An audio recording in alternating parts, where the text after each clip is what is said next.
یا صاحب الزمان یا صاحب الزمان۔ اعوذ باللہ من الشیطان الرجیم، بسم اللہ الرحمن الرحیم، الحمد للہ رب العالمین، والصلاة والسلام علی محمد وآلہ طیبین الطاہرین۔ محترم ناظرین گرامی، آج ہماری گفتگو کا موضوع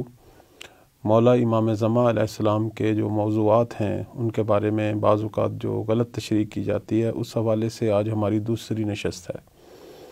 پچھلی نشست کے اندر، پچھلے پروگرام میں ہم نے انتظار فرج کے حوالے سے گفتگو کی تھی کہ بعض لوگ اس سے مولا کے ظہور کی تیاری کا معنی نہیں لیتے، بلکہ گناہ و فساد و ظلم کے مد مقابل خاموشی یا بلکہ اس گناہوں کے اندر اضافے کا معنی لیتے ہیں۔ تو اس حوالے سے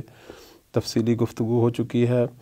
آج ہماری گفتگو جو ہے وہ مولا کی شخصیت کے حوالے سے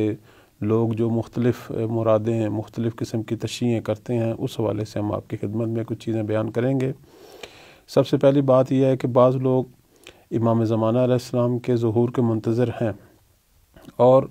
ان کے نزدیک جو ہے امام کا تصور کچھ اس قسم کا ہے کہ مولا آئیں گے تو سارے کام وہ انجام دیں گے، ہم کچھ بھی نہیں کریں گے اور ہمیں بیٹھے بیٹھے سب کچھ مل جائے گا۔ اور مولا کی جو شخصیت جو ان کے ذہنوں میں تصور ہوتی ہے وہ یہ کہ ہم جو بھی کریں گے ہمیں کچھ بھی نہیں کہا جائے گا، اور اس زمانے کے سارے کام معجزانہ انداز سے ہوں گے، ہم صرف عیش و نوش کریں گے، اور مولا جو ہیں وہ ہر قسم کے لوگوں کو معاف کر دیں گے۔ وہ زمانہ صرف ایک عیش و نوش کا زمانہ ہے جس کے اندر لوگ جو ہے وہ پر مسرت زندگی گزاریں گے، اور اس میں کوئی اور خاص کام نہیں ہے۔ اس حوالے سے چونکہ یہ تصور جو ہے قدیم الایام سے بعض شیعوں کے اندر موجود تھا، حتیٰ کہ ائمہ علیہ السلام کے دور میں بھی بعض لوگ اس قسم کا تصور رکھتے تھے کہ جب بھی امام ظہور کریں گے تو ہمیں تو کوئی کام کرنے کی ضرورت پیش نہیں آئے گی، سارے کام مولا خود کریں گے، معجزے کے ذریعے دنیا کو ٹھیک کر دیں گے، اور ہمیں بیٹھے بیٹھے دنیا کے خزانے اور دنیا کی پرمسرت زندگی جو ہے وہ ہمیں مل جائے گی۔ اس حوالے سے ہم دیکھتے ہیں کہ مولا امام رضا علیہ السلام سے کسی نے یہی بات کی تو مولا نے جو جواب دیا وہ یہ فرمایا کہ گویا تم اس زمانے والوں سے سہل پسند ہو، یعنی تم جو اس قسم کی سوچ رکھتے ہو، یہ سوچ بتاتی ہے کہ تمہیں سہل پسندی جو ہے وہ چاہیے، تمہیں مشقت، تمہیں جہاد، تمہیں زحمت یا اس قسم کی زندگی پسند نہیں ہے۔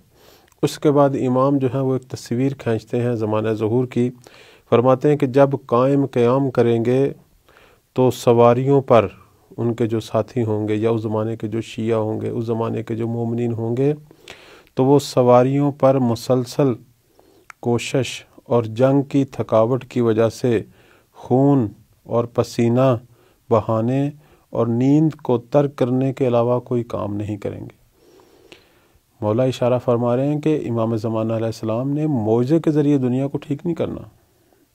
ہاں، معجزہ ایک امام کی شخصیت کے اس بات کے لیے، ان کی حقانیت کے لیے وہ اپنی جگہ ہے، لیکن دنیا کو جو امام نے دنیا کی جو اصلاح کرنی ہے، دنیا کے جو امور کو درست کرنا ہے، وہ معجزے کے طریقے سے نہیں ہوں گے، بلکہ مولا اور ان کے ساتھی جو ہے وہ مسلسل کوشش کریں گے۔ اس کوشش میں تھکاوٹیں آئیں گی، خون بہانا پڑے گا، خون ان کے جسموں سے بہے گا، بے پناہ پسینہ بہے گا، لیکن وہ نہیں تھکیں گے اور مسلسل کام کریں گے یہاں تک کہ پوری دنیا پر اللہ کا حکم جو ہے وہ نافذ ہو جائے۔ تو یہ بعض لوگ سوال کرتے ہیں کہ پھر اس قسم کا نظریہ ہمارے ذہنوں میں کیوں پیدا ہوتا ہے کہ ہم کیوں اس امام کا ظہور کا انتظار کر رہے ہیں کہ جس کے بارے میں صرف ہمارے ذہنوں میں ایک خوش کن اور دوسرے لفظوں میں ایک اچھے اس قسم کے تصورات ہیں کہ بس ہمیں سب کچھ بیٹھے بیٹھے مل جائے گا۔ یہ کیوں پیدا ہوتا ہے؟ اس کی وجہ یہ ہے کہ ہم لوگ جو ہیں وہ امام زمانہ علیہ السلام کے موضوع پر جو روایات ہیں ان کا مطالعہ نہیں کرتے، ہم وظائف منتظرین کا مطالعہ نہیں کرتے، ہم جو ہیں وہ ائمہ علیہ السلام کی زندگی میں جو کچھ ہوا ہے اور کیا کرنا چاہیے تھا جو نہیں کیا، اس کے کیا نتائج نکلے، اس کا مطالعہ جو ہے وہ نہیں کرتے۔ اب وہ لوگ جو اس قسم کی فکر رکھتے ہیں، اس کا نتیجہ جو ہے وہ کیا ہوگا؟ ظہور کے اسباب فراہم نہیں ہوں گے، چونکہ مولا کا ظہور جو ہے وہ موقوف ہے کہ منتظرین جو کہ ان کا انتظار کر رہے ہیں وہ اس انتظار کے ساتھ ساتھ ایسے کام کریں کہ جو مولا کے ظہور کی راہ کو ہموار کرے، مولا پر حجت قائم ہو، مثلا منتظرین تیاری کریں. اگر دنیا کے اندر عدالت نافذ کرنی ہے تو منتظر پہلے اپنے وجود پر عدالت نافذ کرے، اپنے گھر میں عدالت نافذ کرے.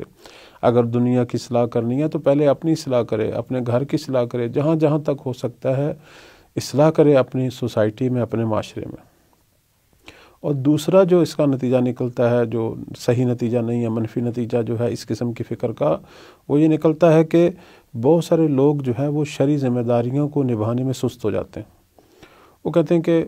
جب امام نے ظہور کر کے خود ہی سارے کام کرنے ہیں تو ہمیں پھر یہ سارے نیک کام کرنے کی کیا ضرورت ہے. تو بس اس حوالے سے رائے حل جو ہے وہ یہ ہے کہ ہم دین کے اندر بصیرت رکھیں، احادیث کے اندر بصیرت رکھیں، اس موضوع پر جو لٹریچر ہیں اس کو اچھے طریقے سے پڑھیں، اس موضوع پر صحیح معنوں سے جو ہے وہ غور و فکر کریں. تو علماء جو ہیں وہ 2 پوائنٹ کے اندر اس کا رائے حل بیان کرتے ہیں. کہتے ہیں کہ سب سے پہلی جو بات ہے وہ یہ ہے کہ احادیث مہدویت کو پڑھنے کے ساتھ ساتھ یہ دیکھیں کہ معجزے کی شکل میں جو غیبی امداد ہے وہ کیا ہوتی ہے اور وہ کیسے آتی ہے اور اس کی کیا شرائط ہیں. ہر ٹائم تو معجزہ نہیں ہو سکتا، ہر ٹائم تو کرامت نہیں ہو سکتی، ہر ٹائم تو نبی یا پیغمبر جو ہے وہ غیبی امداد نہیں لیتا. اس کی بھی بعض وقت وجوہات ہوتی ہیں اور وہ کیا ہوتی ہیں. پہلے اس موضوع کو اچھی طرح پڑھیں تاکہ یہ چیز آپ کے ذہن میں واضح ہو جائے کہ معجزے کی کہاں ضرورت ہوتی ہے اور کہاں نہیں. اور دوسری جو چیز ہے وہ یہ ہے کہ ایک امام جو یقیناً مہربان ہے ہمارے حق میں، یقیناً امام شفیق باپ سے بھی زیادہ شفیق ہیں، لیکن یہ شفقت و یہ محبت و یہ مہربانی اس کی بھی کوئی حدود ہیں یا نہیں. آیا یہ اس قسم کی ہو جس میں اللہ کی ناراضگی ہو؟ آیا اس قسم کی ہو جس میں شرعی حدود پامال ہوں؟ نہیں، اس کے اندر بھی جو ہے وہ ایک حد بندی ہے.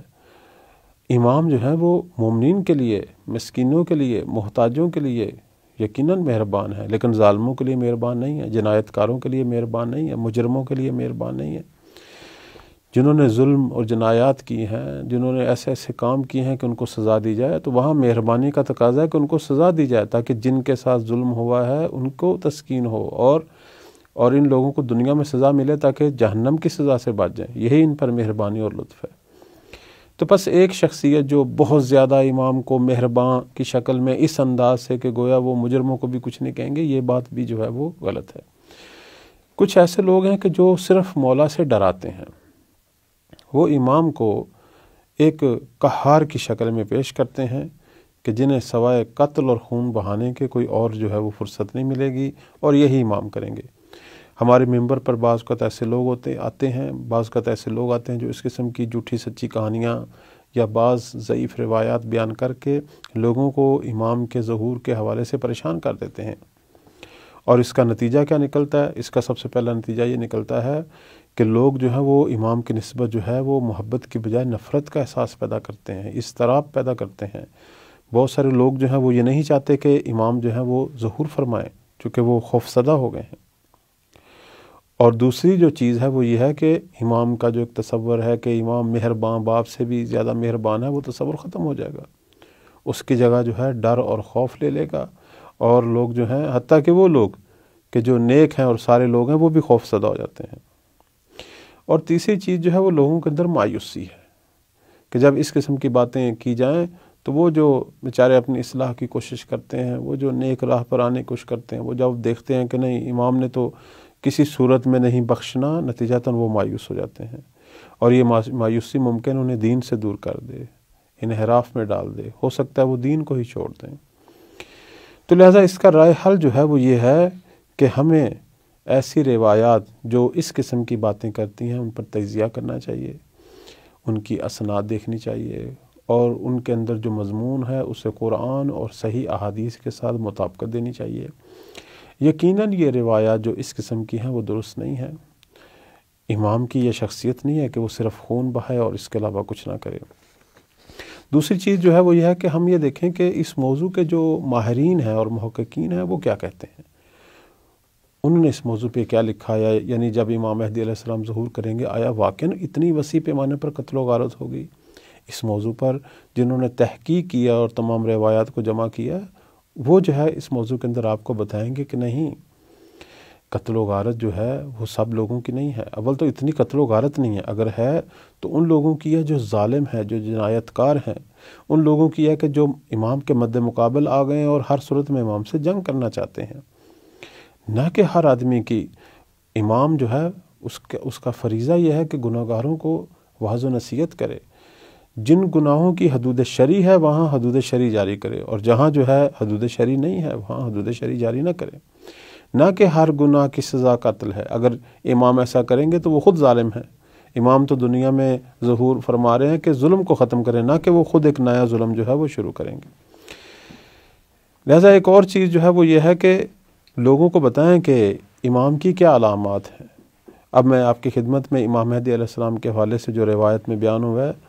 وہ یہ ہے کہ امام کی 3 علامتیں ہیں کہ جواد بالمال، مال کی سخاوت کرنے والے ہیں، رحیم بالمساکین، مسکین و محتاجوں کے ساتھ نہایت مہربان ہیں، شدید علی العمال، جو گورنمنٹ کے کارندے ہیں، جن کے پاس ادارے ہیں، جو حکومتوں میں بیٹھے ہوں گے، ان پر سختی کریں گے تاکہ لوگوں کی خدمت کریں۔ ورنہ امام کی جو حیثیت ہے وہ عام لوگوں کی نسبت، اس کے حوالے سے امام رضا علیہ السلام یوں فرماتے ہیں کہ امام سب لوگوں سے بڑھ کر عالم، سب سے بڑھ کر صاحب حکمت، سب سے بڑھ کر پرہیزگار، سب سے بڑھ کر حلیم، سب سے بڑھ کر شجاع، سب سے زیادہ سخی، وہ لوگوں سے ان کی جانوں سے بڑھ کر اولویت رکھنے والے، لوگوں سے ان کے والدین سے زیادہ درد دل رکھنے والے ہیں۔ تو آخر میں ہم یہی نتیجہ نکالیں گے کہ ان روایات جو بہت زیادہ محبت کو یا بہت زیادہ قتل و غارت کو بیان کرتی ہیں، تو ان دونوں طرف کا جو موقف ہے اس کے اندر صحیح شیعہ موقف جو ہے وہ میانہ روی ہے، نہ افراط ہے نہ تفرید ہے۔ ایک معتدل جو ہے موقف ہمیں اپنانا چاہیے، وہ یہ کہ ظالموں کے ساتھ امام سختی سے پیش آئیں گے، عام امت چاہے گناہ گار ہی کیوں نہ ہو اس کے ساتھ امام محبت و رحمت سے پیش آئیں گے اور ان کو ظلمت سے نکال کر نور ہدایت کی طرف لائیں گے۔ والسلام علیکم ورحمۃ اللہ وبرکاتہ۔